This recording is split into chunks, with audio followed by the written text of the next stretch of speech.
Bem-vindos! Hoje a gente vai fundo num símbolo bem conhecido, sabe?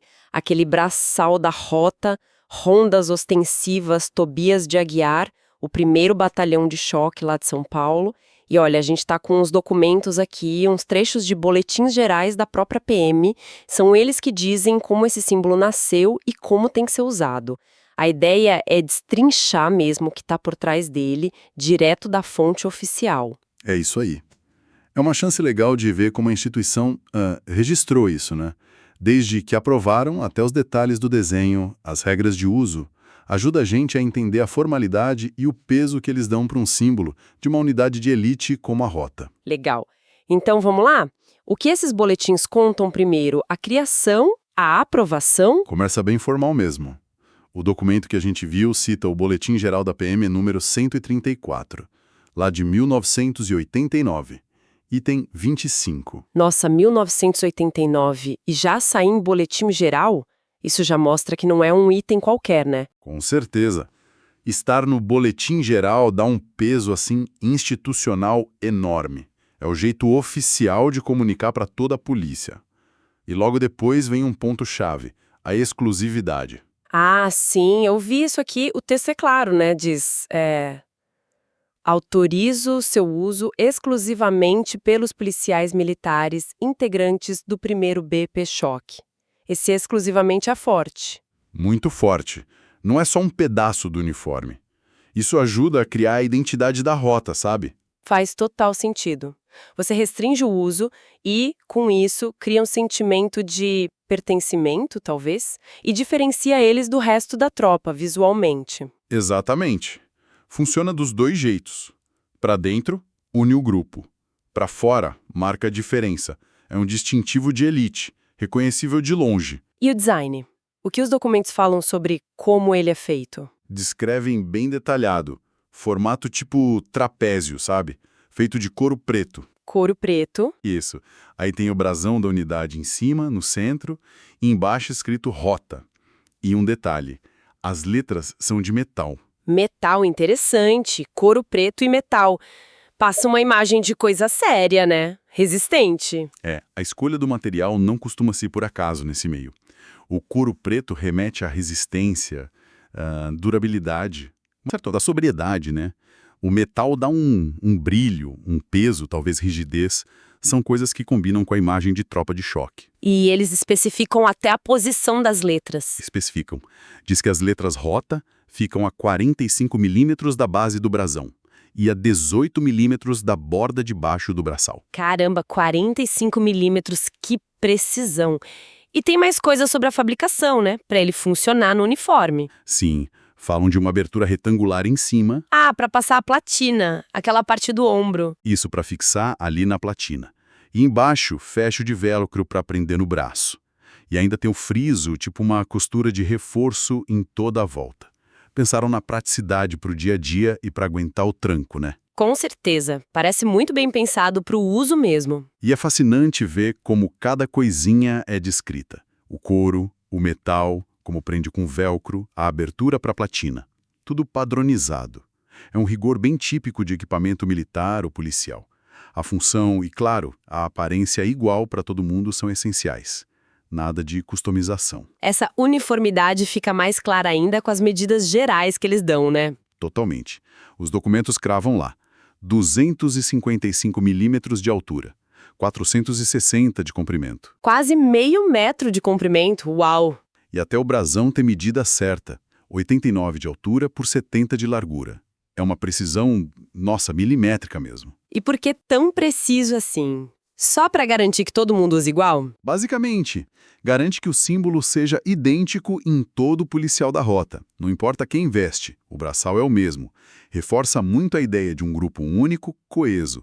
É a rota ali, não o indivíduo. A identidade coletiva fica acima da individual. Entendi. Então já vimos a aprovação, a exclusividade, o design super detalhado e como ele devia ser usado na prática, lá em 89. Quando criaram. As regras iniciais também estão lá no boletim de 89.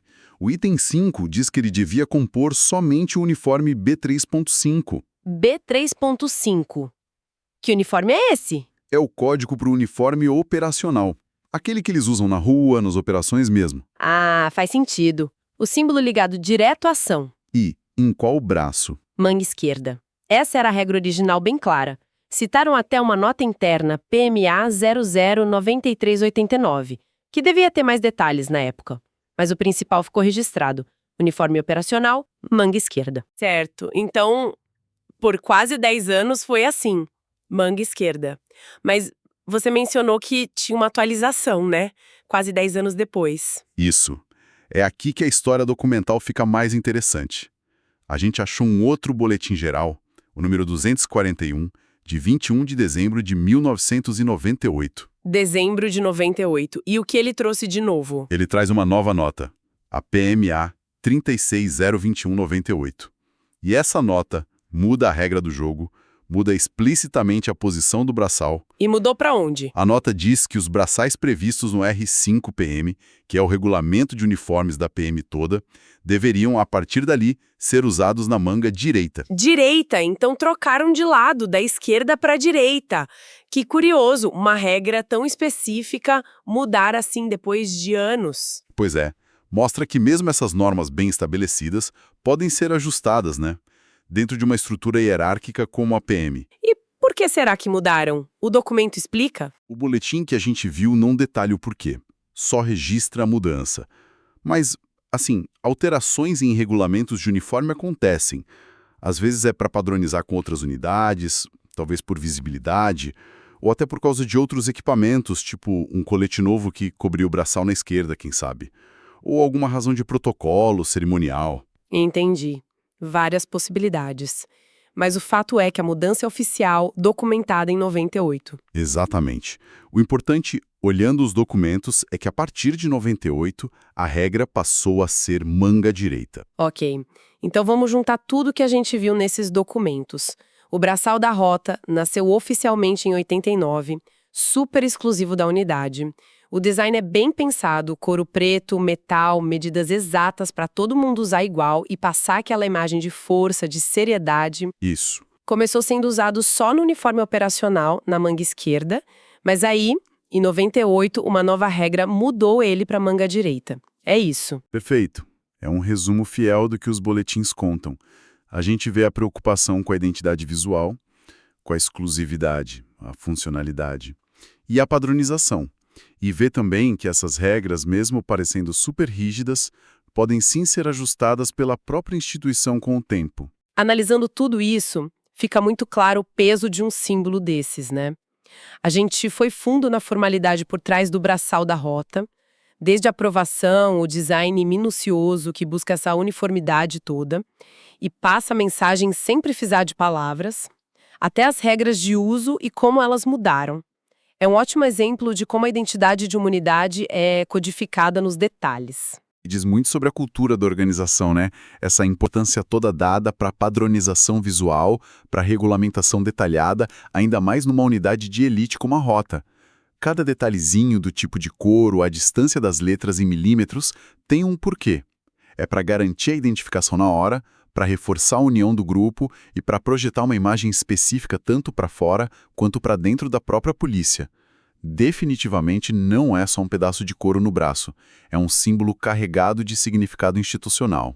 E para quem está ouvindo a gente, fica talvez uma reflexão, né? Que vai além do braçal em si.